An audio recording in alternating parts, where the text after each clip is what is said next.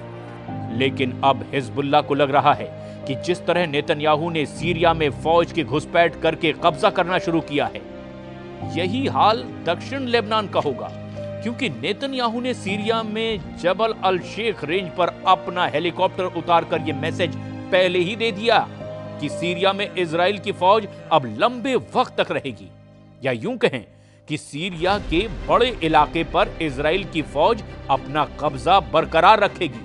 यही वजह है कि खामनेई ने भी ये कह दिया कि चाहे गाजा हो या लेबनान हो, सीरिया हो या फिर यमन, इजराइल के खिलाफ मरते दम तक युद्ध लड़ा जाएगा।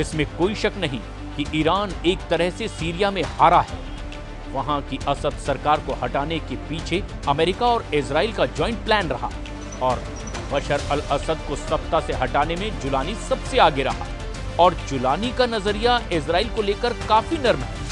नेतन्याहू भी कह चुके हैं कि सीरिया में असद सरकार को हटाना इजराइल का मास्टर स्ट्रोक है। The historic events we witnessed today are a chain reaction to the pounding of Hamas, the decimation of Hezbollah, the targeting of Nasrallah, the blows we delivered to the Iran regime's axis of terror. And all this came, as President Trump pointed out this week, because of Israel and its fighting success. Iran जानता है कि Netanyahu ने Iran के साथ नया mind game खेलना शुरू कर दिया है। ईरान की अपनी रणनीति है और इसकी वजह बड़ी मजबूरी भी है। सीरिया इस बात का सबूत है कि ईरान का रुख इजराइल को लेकर और सख्त होता जा रहा है। ईरान के विदेश मंत्री अब्बास अरागची ने इजराइल को चेतावनी दी कि अगर उस पर हमला करने की कोशिश हुई तो पूरा पश्चिम एशिया युद्ध में जलेगा। यही वजह है कि अब्बास अरागची ने चीन को युद्ध का इन्विटेशन दे दिया है।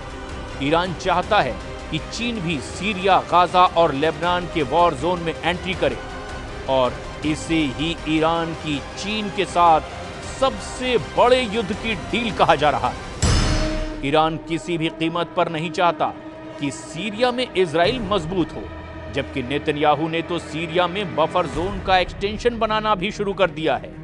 लेकिन ईरान से लेकर सऊदी अरब और बाकी अरब देश भी बहुत अच्छी तरह से जानते हैं कि ग्रेटर इजराइल नेतन्याहू के वॉर कैबिनेट का सबसे बड़ा एजेंडा है और इस एजेंडे को नहीं रोका गया तो उनका काम भी तमाम हो जाएगा। और यही वजह है कि ईरान ने बाकी अरब देश से अपने संबंध बेहतर बनाने शुरू कर दिए हैं।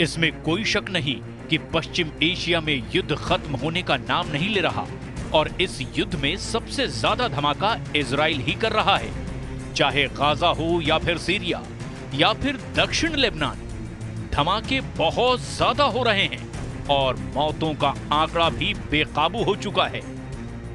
इस वक्त गाजा, लेबनान और सीरिया के आसमान में इजराइल की एयरफोर्स बहुत एक्टिव है।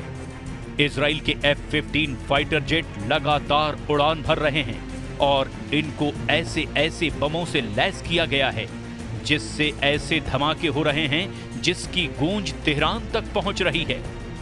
इजराइल के इन धमाकों के साथ सीरिया में जुलानी का ऐसा तूफान आया है कि उस तूफान में न सिर्फ बशर अल असद की सरकार उड़ी बल्कि असद की मदद करने वाले पुतिन और खामनेई का मजबूत खूंटा भी उखड़ गया। जुलानी ने सीरिया में ऐसा जाल फैलाया कि इस जाल में फंसे रूस और ईरान की सेना को सीरिया से भागना पड़ा। जुलानी का जाल बुनने वाले तुर्की और इजराइल इस वक्त बहुत खुश हैं। जुलानी का जाल इतना मजबूत बताया जा रहा है जिसकी जद में अब कई और अरब देश भी आ सकते हैं। डर है कि इसमें जॉर्डन के राजा किंग अब्दुल्ला भी फंस न जाएं और जुलानी का अगला टारगेट जॉर्डन बन सकता है। खौफ सऊदी अरब में भी बढ़ चुका है। यही वजह है कि सीरिया में तख्ता पलट से पहले सऊदी अरब के क्राउन प्रिंस ने बशर अल असद की तरफदारी में कई बातें भी कही थी। इजराइल के धमाकों को लेकर ईरान में खौफ सबसे ज्यादा है। इजराइल सीरिया के सभी मिलिट्री अड्डे तबाह कर चुका है। जुलानी के कब्जे के बाद तो लेबनान और ईरान के बीच वाली ईरान की सप्लाई लाइन भी अब खत्म हो चुकी है और यही वजह है कि ईरान बहुत ज्यादा बेचैन है।